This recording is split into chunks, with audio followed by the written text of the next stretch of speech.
Hey everyone, it's Todd from Gilla Games.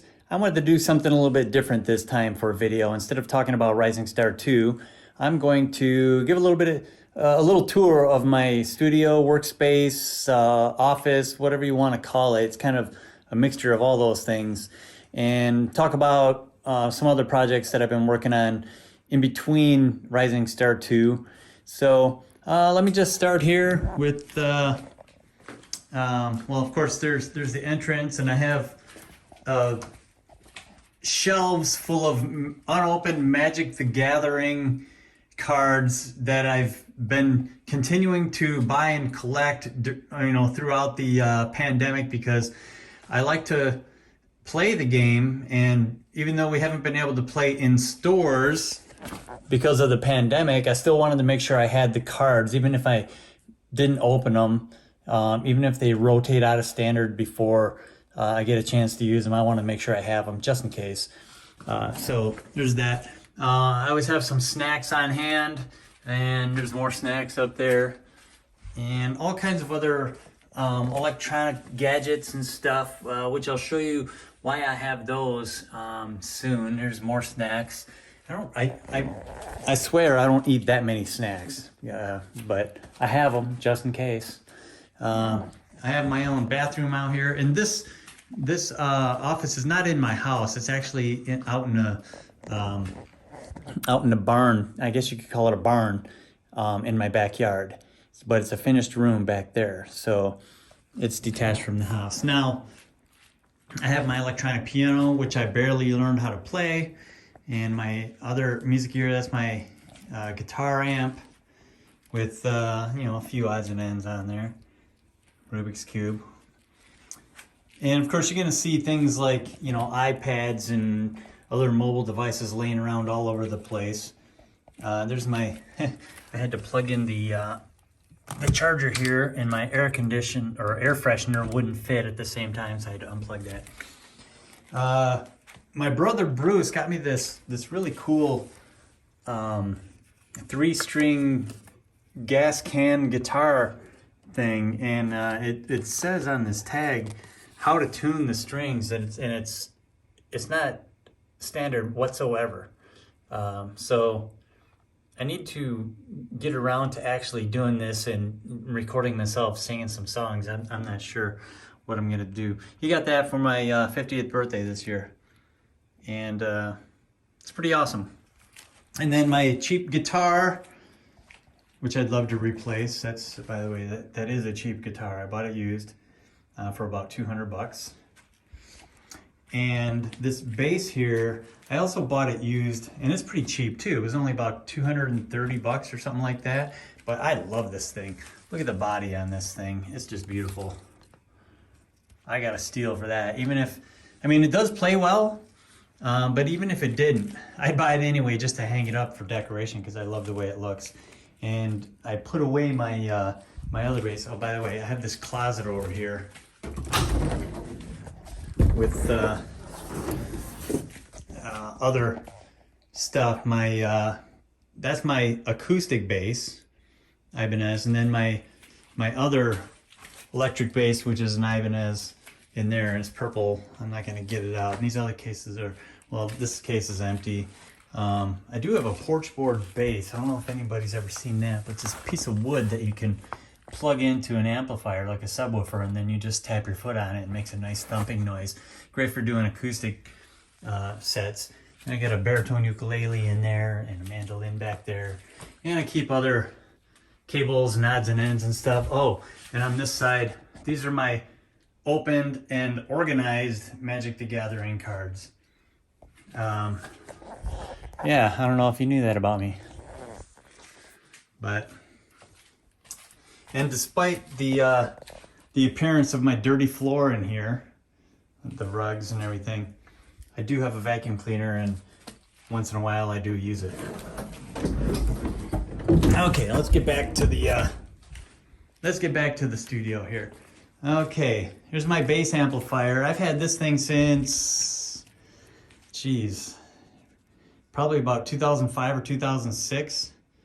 Right around the time, actually, that I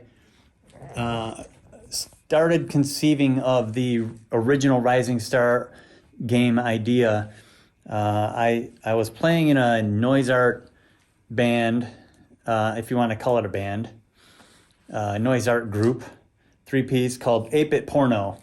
And we did a little 5-date tour starting in Michigan, going east over to New York and Massachusetts and stuff. And we stopped in Pennsylvania, and it was 5 shows and 5 nights, and it was great. It was a lot of fun. It was on that trip, that road trip, that I started sketching out the ideas for Rising Star.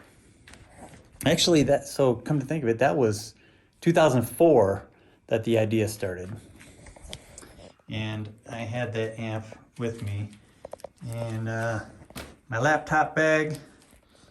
By the way, I don't have a lot of effects, but I have a distortion pedal, overdrive, distorted mind rock, and then a standard tuner. Over here, my drum set. It's a Roland. I forgot what they call it exactly. Oh, TD-17. There it is. Drum set.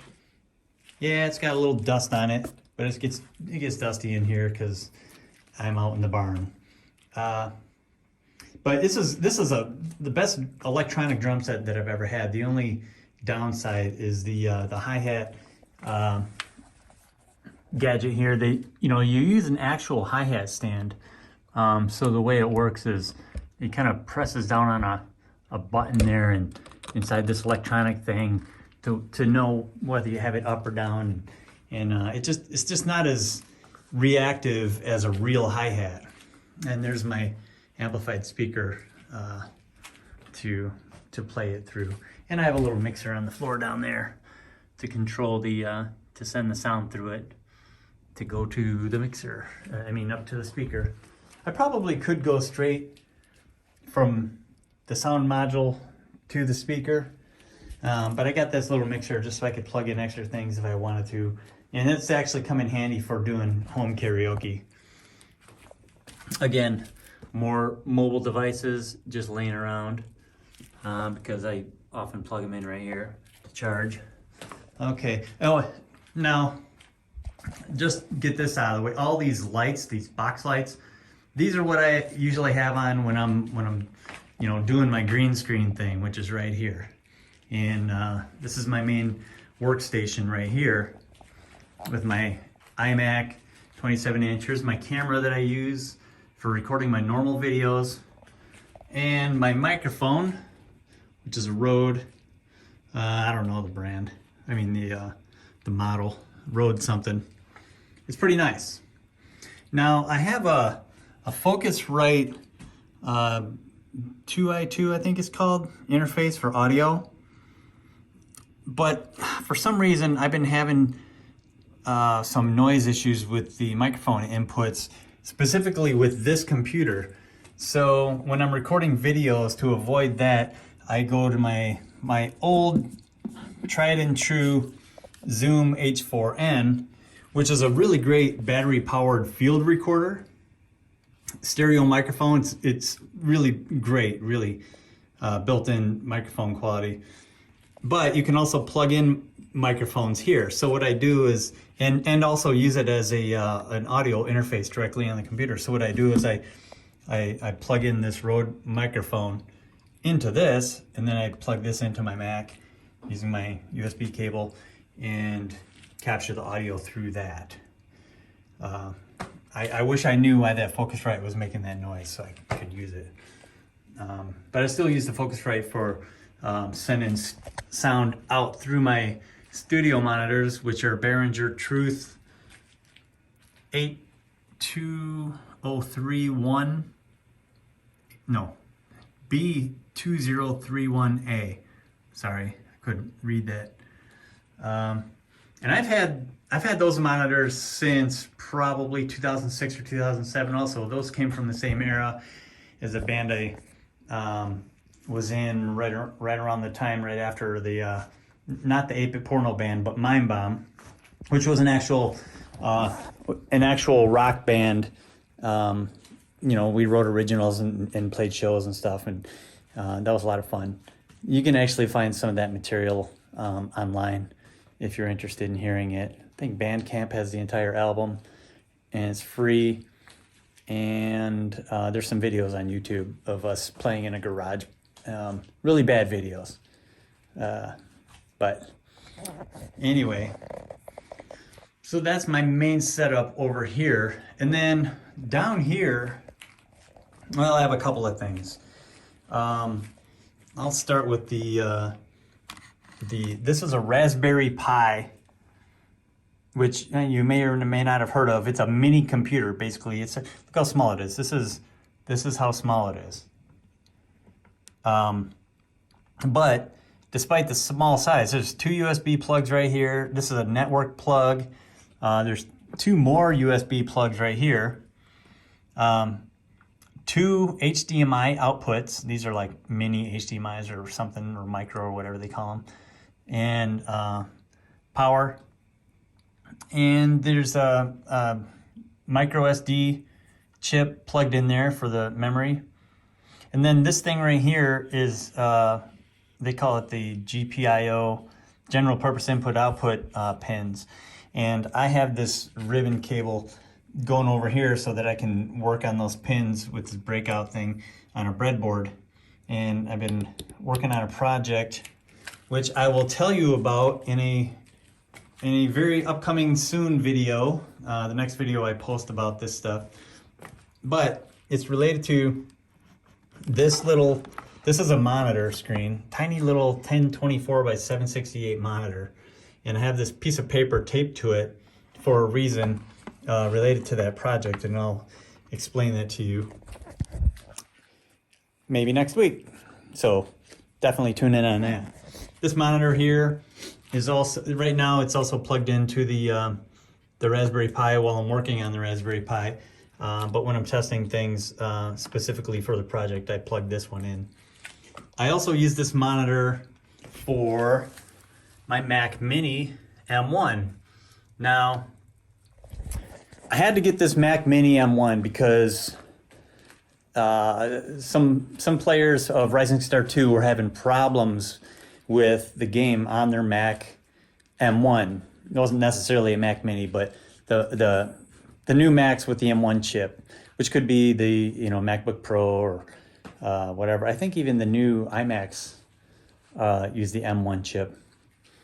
So, of course, I had to get one to troubleshoot and make sure there were no problems. If there were any problems, I could fix them. So I got it. It's a really nice computer for like $700 or something like that.